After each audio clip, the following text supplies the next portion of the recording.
அந்த டென்ஷன் தாங்க முடியாம மனைவி என்ன பண்றான்? கொலை செய்கிறான். கோபத்தை கண்ட்ரோல் பண்ண முடியாதபடி தன் மனைவி என்ன பண்றான்? கொன்று கொடுக்கிறான். கோபம் வந்தபோது தன் பிள்ளை அடித்துக் கொள்கிறான். கோபம் வந்தோடனே தன்னுடைய பாவத்தை துணிகரமா என்ன பண்றான்? செய்கிறான். மதுரையில ஒரு முறை ஒரு தகப்பன் பயங்கரமான குடிகாரர், ஒரு பயங்கரமான குடி வெறியினால குடிச்சுட்டே இருக்கிற மனுஷன். குடிச்சுட்டே இருக்கும்போது அவர் நாள்ல குடிக்க காசு கேட்கிறார். குடிக்க காசு கேட்கும் போது இந்த மண்ணு காசு அவங்க அப்பா வந்து சண்டை போடுறாரு, அம்மாட்ட சண்டை போடுறாரு, காசு கேட்கிறாரு. பையன் சொல்றான், அம்மா நீ கொடுக்காதம்மா, எல்லா காசையும் நீங்க கொடுத்துட்டா எப்படி நம்ம சாப்பிட்றதுன்னு சொல்லி மகன் சொல்லவும் அந்த மனிதன் குடி வெறியில பயங்கரமான கோபம். இன்னைக்கு கோபத்துல அந்த மனுஷன் தன் சொந்த மகனை குடி வெறியில கத்தி எடுத்து அப்படியே குத்தி கொண்டுட்டான்.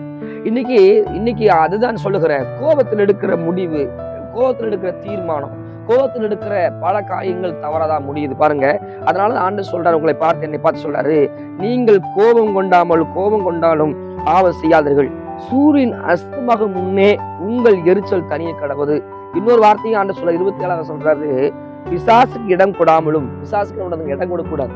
பிசாசு எப்பவுமே கொல்லவும் அழிக்கும் தேடுகிறானா. பிசாசு யாரோ மனிதர்கள் மூலியமா கிரியை செய்வான். பிசாசு பாத்தீங்கன்னா ஒரு மனுஷனால வர்றதில்ல, மனுஷனுக்குள்ள அவங்க வார்த்தையினால அவன் கிரியை செய்வான். தேவ ஜனமே, தேவ பிள்ளைகளை, நீங்க டிகர் ஆகாம துப்பாக்கியில போற குண்டு பாத்தீங்கன்னா அந்த அமுத்தும் போது டிகராகி வெடிக்கும்.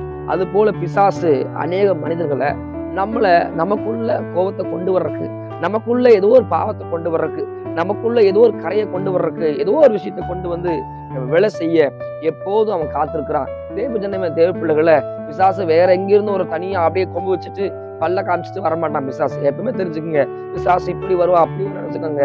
பிசாசு அநேகர்களை பயன்படுத்துவான். பிசாசு அநேகருடைய வாழ்க்கையை சீரழிக்கும்படியாக எப்போதும் இருக்கிறான். தேவ ஜனமே, தேவ பிள்ளைகளை, உங்க குணங்கள் மாறுகிறது காரணம் என்ன? உங்களோட பேச்சு மாறுறது காரணம் என்ன? உங்களோட கண்கள் பார்வை மாறுற காரணம் என்ன? பாவத்திலிருந்து வெளிவர முடியாத காரணம் என்ன? இந்த பிசாசுக்கு இடம் கொடுக்கறனால. ஒரு குறிப்பிட்ட பகுதியில நான் பிரேயருக்கு போயிருந்தேன். அவங்க சின்ன தம்பி இருந்தான். அவனுக்கு நான் எதையும் சொல்லவில்லை, ஜெபம் பண்ணி கொண்டு இருந்தேன். நான் வேறொருக்கு ஜெபம் பண்ண போயிருந்தேன். அந்த குட்டி பையனும் உட்கார்ந்து இருந்தான். தேவனுடைய வல்லமை வந்தபோது, கர்த்தருடைய வல்லமை அவன் மேல வந்தபோது, தேவனுடைய பிரசனம் வந்தபோது அவன் பொத்துன்னு கீழே விழுந்தான். விழுந்தோடனே அவன் சொன்ன முதல் வார்த்தை, என்ன முன்னாடி ஒரு கருப்புருவம் போகுது, என் கண்களுக்கு அது தெரியுது சொல்லி நான் பயந்துட்டேன், எனக்காக ஜெபம் பண்ணுங்க, நீ எங்க இருப்பீங்கன்னு சொல்லி அவன் என்னை கேட்க ஆரம்பிச்சிட்டான். மறுபடியும் அவனுக்கு ஜெபம் பண்ணா, மறுபடியும் அசுத்தாவின் போராட்டம். அப்போ அவன் வாழ்க்கையில் ஏதோ ஒரு போராட்டத்துக்கு காரணம் என்ன? பிசாசுக்கு இடம் கொடுக்கறனால. தேவ பிள்ளைகளை, தேவ ஜனமே, நான் உங்களுக்கு சொல்லுகிறேன், தேவனுடைய சமூகத்தில் இருக்கிற நீங்களும் நானும் பிசாசுக்கு அநேக நேரம் இடம் கொடுக்குறேங்க.